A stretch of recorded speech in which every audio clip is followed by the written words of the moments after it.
হাবিবকে ডেকে বললেন, হাবিব, তিনটা উপহার আপনার জন্য আমি রেডি রেখেছি। আমি জানি তাইফের মানুষগুলো আপনারে কষ্ট দিয়েছে, মক্কার মানুষগুলো আপনারে কষ্ট দিয়েছে, আমি জানি। আপনার কাছের দুইজন মানুষ চলে গিয়েছেন, সেটাও আমি জানি। কিন্তু তিনটি জিনিস আপনাকে দিব, আপনি খুশি হয়ে যাবেন। এক নাম্বার হলো আপনার বান্দার জীবনের সকল গুনাহগুলো মাফ করে দিব। চ্যানেলটি সাবস্ক্রাইব করে আমাদের সঙ্গেই থাকুন। কিন্তু শিরকের গুনাহ আল্লাহ কখনো মাফ করবে না। শিরকের গুনাহ কি করবে না? দুই নাম্বার হলো রাসূলুল্লাহ সাল্লাল্লাহু আলাইহি ওয়াসাল্লামকে বললেন, হাবিব, দুই নাম্বার হাদিয়া আমি আপনাকে দেই। 50 ওয়াক্ত নামাজ দিলাম আপনার উম্মত। এই নামাজ আদায় করলে আপনার উম্মতের জীবনের সকল গুনাহ আমি আল্লাহ মাফ করে দিব। কয় ওয়াক্ত নামাজ? হাদিয়া দিলেন 50 ওয়াক্ত নামাজ। মুহাম্মদুর রাসূলুল্লাহ সাল্লাল্লাহু আলাইহি ওয়াসাল্লাম নামাজ পেয়ে বড় খুশি, রওনা দিয়েছেন। এমন সময় ষষ্ঠ আসমানে যখন আসলেন, মূসা আলাইহিস সালাম বললেন, ইয়া রাসূল, ইয়া হাবিব, আল্লাহর বন্ধু, আপনারে আল্লাহ কি হাদিয়া দিলেন? বলে, আমার উম্মতের জন্য 50 ওয়াক্ত নামাজ। কয় ওয়াক্ত নামাজ? 50 ওয়াক্ত নামাজ। মূসা আলাইহিস সালাম বললেন, হুজুর, আপনি নামাজটা একটু কমায় আনেন, আপনার উম্মত পড়তে পারবে না। উম্মত কি করতে পারবে না? আমার উম্মত পারে নাই, আপনার উম্মত পারত না। এখন নামাজ কি শুধুমাত্র আমাদের জন্যই আছে না আগের নবীর উম্মতের জন্য ছিল? কার জন্য? শুধু মূসা আলাইহিস সালামের জাতির জন্য, আর কারোর জন্য ছিল না? সবার জন্য ছিল। দেখি কাদের জন্য ছিল, একটু ইতিহাসটা ঘেটে আসে নাকি। আল্লাহ রাব্বুল আলামিন সকল নবীর যুগে নামাজ সালাতের বিধান দিয়েছেন। রব্বুল আলামিন বলেন, ওয়াজআলনাহুম আইম্মাতান ইয়াহদুনা বিআমরিনা ওয়া আওহাইনা ইলাইহিম ফি'লাল খায়রাতি ওয়া ইকামাস সালাহ। আল্লাহ রাব্বুল আলামিন বলছেন, আমি যুগে যুগে যাদেরকে এই নবী পাঠিয়েছি, আইম্মা, যাদেরকে আমি নেতা বানিয়েছি, নবী হিসাবে পাঠিয়েছিলাম, তাদের কাছে আমি ওহী দিয়েছি, তারা যেন মানুষকে হেদায়েতের দিকে ডাকে এবং ইকামাস সালাহ, আর নামাজ যেন তারা প্রতিষ্ঠা করে। বলে সুবহানাল্লাহ। তার মানে শুধুমাত্র আমার নবীকে নামাজ দেন নাই, আদম আলাইহিস সালাম থেকে শুরু করে একেবারে আমার নবী পর্যন্ত যত নবী রাসূল পৃথিবীতে এসেছেন, সকল নবী রাসূলকে নামাজ বিধান করে দিয়েছেন। সুবহানাল্লাহ। রব্বুল আলামিন বলেন, হযরত ইসমাঈল আলাইহিস সালাম তার জাতির কাছে নামাজের দাওয়াত দিয়েছেন। তিনি কি বলেছেন? ওয়াযকুর ফিল কিতাবি ইসমাঈল ইন্নাহু কানা সাদিকাল ওয়া'দি ওয়া কানা রাসূলান নাবিয়্যা ওয়া কানা ইয়া'মুরু আহলাহু বিস-সালাতি ওয়াজ-যাকাতি ওয়া কানা 'ইনদা রাব্বিহি মারদিয়্যা। রব্বুল আলামিন বলেন, আমি ইসমাঈল আলাইহিস সালামের কথা স্মরণ করো। ওযকুর ফিল কিতাবি ইসমাঈল, আমি ইসমাঈল আলাইহিস সালামকে যে কিতাব দিয়েছিলাম, সেই কিতাবের কথা স্মরণ করো। ইন্নাহু কানা সাদিকাল ওয়া'দি ওয়া কানা রাসূলান নাবিয়্যা, তিনি ছিলেন ওয়াদায় সত্যবাদী, কোনদিন ওয়াদা প্রতিশ্রুতি ভঙ্গ করে নাই। তিনি ছিলেন নবী ও রাসূল।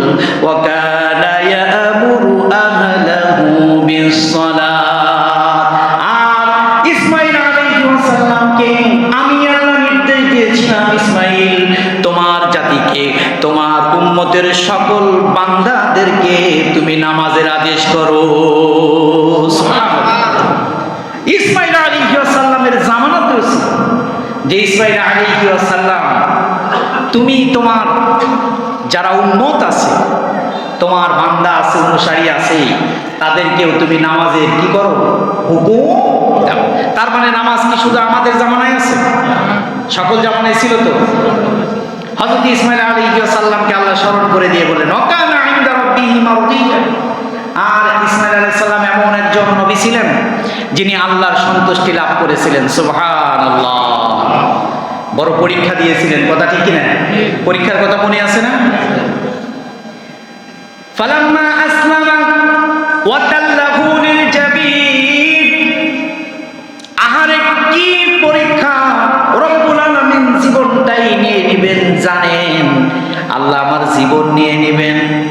ফালাম্মা আসলামা ওয়া তাল্লাহু লিল জাবিন ফানাদাইনাহু আইয়া ইব্রাহিম قد صدقت الرؤيا إنا كذلك نجزي المحسنين। জানেন আমার জীবন নিবে, তারপরে আল্লাহর কাছে ফালাম্মা আসলামা, আত্মসমর্পণ করেছেন, কথা ঠিক কিনা? আসলামা শব্দের অর্থ কি? আত্মসমর্পণ করা। ফালাম্মা আসলামা, আত্মসমর্পণ করলেন উভয়ে। ওয়া তাল্লাহু লিল জাবিন, শোয়ানো হলো জবাই করার জন্য। সবাই প্রস্তুত। আর এই সময় আল্লাহ রাব্বুল আলামিন ফানাদাইনাহু আইয়া ইব্রাহিম, ও ইব্রাহিম কদ সাদ্দাকতা রুইয়া, তুমি তোমার স্বপ্ন বাস্তবায়ন করেছো, তুমি ধন্য। আমি ইসমাইলকে ধন্য করে দিলাম, কবুল করে নিলাম। সুবহানাল্লাহ। এই জন্য আল্লাহ বলছেন ওয়াকানা ইনদা রাব্বিহি, তিনি ছিলেন আল্লাহর কাছে মারদিয়া, সন্তুষ্টির পাত্র, পছন্দের, বড় পছন্দের পাত্র।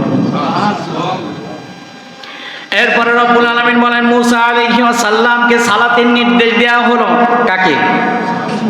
মুসা আলাইহিস সালাম। নাম শুনলেই মনে হয় কি কঠোর মানুষ নাকি? হযরতে মুসা আলাইহিস সালাম, তার মুজিজার কথা আমি আলোচনা করেছিলাম সূরা কোথায়?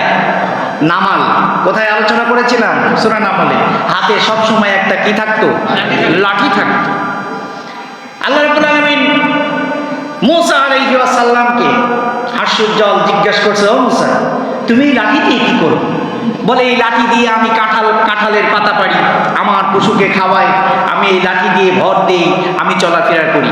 বলে তুমি কি জানো এই লাঠির মুজিজা? বলে না। তুমি লাঠিটা ফেলে দাও জমিনে। ফেলে দিলেন, সঙ্গে সঙ্গে কি হয়ে গেল?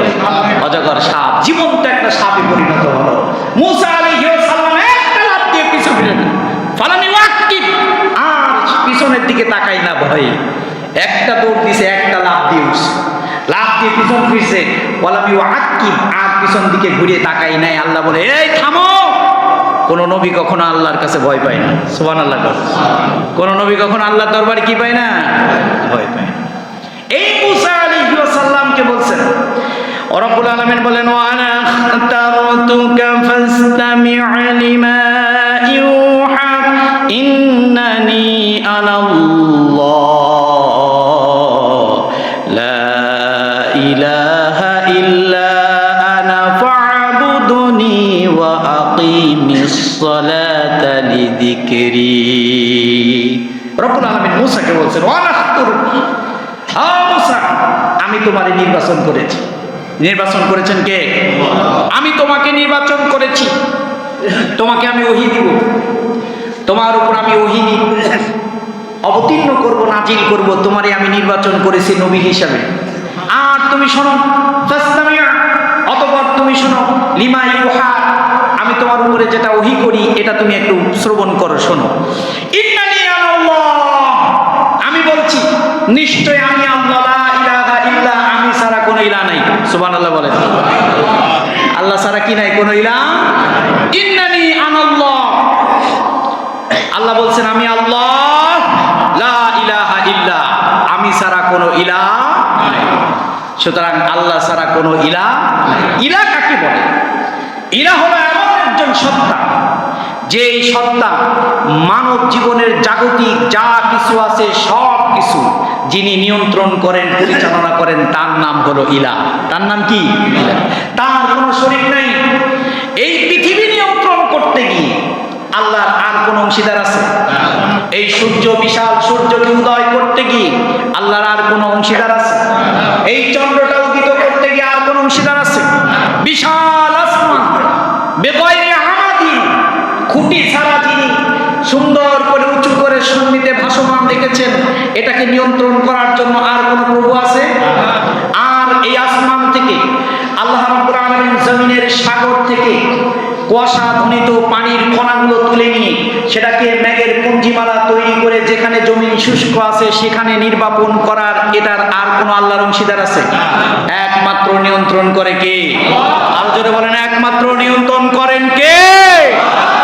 এই জন্য আল্লাহ রাব্বুল আলামিন বলেন, লিমা ইউহা ইন্নানি আনাল্লাহ লা ইলাহা ইল্লা আনা ফা'বুদুনি ওয়া আকিমিস সালাতা লিযিকরি। রব্বুল আলামিন বলছেন, ও মুসা, আমি ছাড়া কোনো ইলাহ নেই, সুতরাং আমার আনুগত্য করো। আনুগত্য করতে হবে কার? ফা'বুদুনি। পৃথিবীতে যদি কোনো ইলাহ না থাকে তোমার জীবন চালানোর জন্য, তোমার জীবন পরিব্যাপক করার জন্য, তোমার সমাজ চালানোর জন্য, আসমান চালানোর জন্য, জমিন চালানোর জন্য, চন্দ্র চালানোর জন্য, সূর্য পরিচালনা করার জন্য যদি আর কোনো ইলাহ না থাকে, আনুগত্য করতে হবে কার? আরো আসতে বলেন, আনুগত্য করতে হবে কার? আনুগত্য করতে হবে আল্লাহ। আল্লাহ ছাড়া আর কারো কোনো আনুগত্য করা যাবে? পৃথিবীর কেউ আপনার আনুগত্য পাওয়ার যোগ্য নয়। একমাত্র যদি কেউ আনুগত্য পেতে চায়, পেতে পারে, হকদার হয় একমাত্র কে? আল্লাহ, একমাত্র। সুতরাং মুসা বললেন, ওয়াকিমিস সালাতা লিযিকরি, আমি তোমার যে নিয়ামত দিলাম এই নিয়ামতের শুকরিয়া আদায় করার জন্য আমার জমিনে তুমি নামাজ প্রতিষ্ঠা করো। সুবহানাল্লাহ। মুসা আলাইহিস সালামকে বললেন, হযরত ইসমাঈল আলাইহিস সালামকে বললেন, হযরত মুসা আলাইহিস সালামকে বললেন। এরপরে মুসা আলাইহিস সালামকে বলছেন, ও মুসা, তোমার ঘরগুলোকে মসজিদ বানায় ফেলো। কি বানাবে? আর আসতে বলেন, তোমাদের যে ঘরগুলো আছে সব ঘরগুলোকে মসজিদ বানায় ফেলো, আর আল্লাহর খানায়ে কাবাকে কিবলা বানায় ফেলো। কিবলা বানিয়ে একমাত্র সিজদা রুকু করবা কার কাছে? আল্লাহ। রব্বুল আলামিন বলেন, ওয়া আওহাইনা ইলা মুসা ওয়া আখিহি আতাবাওয়া লিকাওমিকুমা বিমিসর বুয়ুতান ওয়াজআলু বুয়ুতাকুম কিবলা ওয়া আকিমুস সালাহ। মিশরের আনাচে কানাচে সব জায়গায় তোমাদের ঘরগুলোরে মসজিদ বানায় নাও। সুবহানাল্লাহ। তুমি আর তোমার ভাই, তুমি আর তোমার ভাইয়ের নাম কি? হযরত হারুন আলাইহিস সালাম, আপন ভাই। মুসা আলাইহিস সালামের জড়তা ছিল।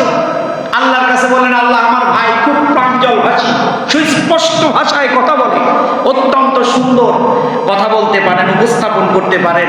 ফেরাউনের কাছে যাব, আমার তো বড় ভয় লাগে। আপনি একটু আমার ভাইরে আমার সাথে দেন, আমার কথাগুলো যেন স্পষ্ট করে বলতে পারে। সুবহানাল্লাহ। পৃথিবীর কোন নবীর কোন রুখসত আল্লাহ কবুল করে নাই, আর কোন নবী আল্লাহর কাছে দরখাস্তও করে নাই আরেকজনের নবী করার জন্য। কিন্তু মুসা আলাইহিস সালাম হারুন আলাইহিস সালামের জন্য আল্লাহর কাছে কি করেছিলেন? দরখাস্ত করেছিলেন।